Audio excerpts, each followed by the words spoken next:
बृहस्पतिवार व्रत कथा। किसी गांव में एक साहूकार रहता था जिसके घर में अन्न, वस्त्र और धन किसी की कोई कमी नहीं थी, परंतु उसकी स्त्री बहुत ही कृपण थी। किसी भिक्षार्थी को कुछ नहीं देती थी, सारे दिन घर के कामकाज में लगी रहती थी। एक समय एक साधु महात्मा बृहस्पतिवार के दिन उसके द्वार पर आए और भिक्षा की याचना की। स्त्री उस समय घर के आंगन को लीप रही थी, इस कारण साधु महाराज से कहने लगी कि महाराज, इस समय तो मैं घर लीप रही हूँ, आपको कुछ नहीं दे सकती, फिर किसी अवकाश के समय आना।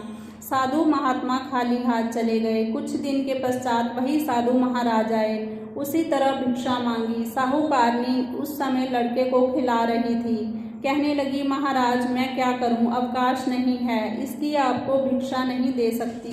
तीसरी बार महात्मा आए तो उसने उन्हें उसी तरह से टालना चाहा, परंतु महाराज जी कहने लगे कि यदि तुमको बिल्कुल ही अवकाश हो जाए तो मुझको भिक्षा दोगी। साहूकारनी कहने लगी कि हाँ महाराज, यदि ऐसा हो जाए तो आपकी बड़ी कृपा होगी। साधु महात्मा जी कहने लगे कि अच्छा, मैं एक उपाय बताता हूँ। तुम बृहस्पतिवार को दिन चढ़ने पर उठो और सारे घर में झाड़ू लगाकर कूड़ा एक कोने में जमा करके रख दो।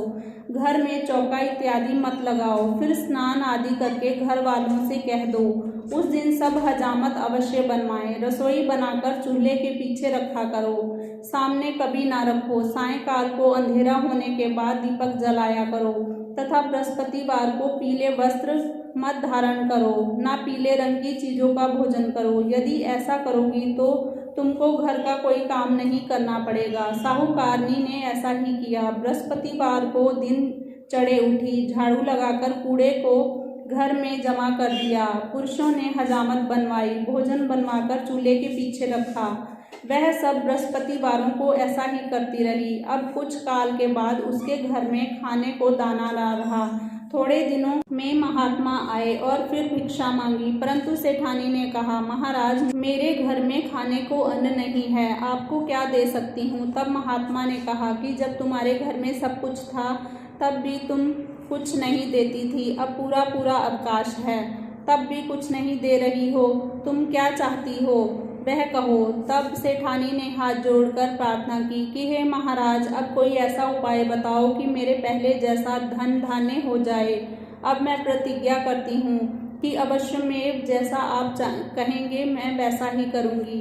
तब महात्मा जी ने कहा, बृहस्पतिवार को प्रातःकाल उठकर स्नान आदि से निवृत्त होकर घर को गौ के गोबर से लिपो तथा घर के पुरुष हजामत ना बनवाएं। भूखों को अन्न जल देती रहा करो।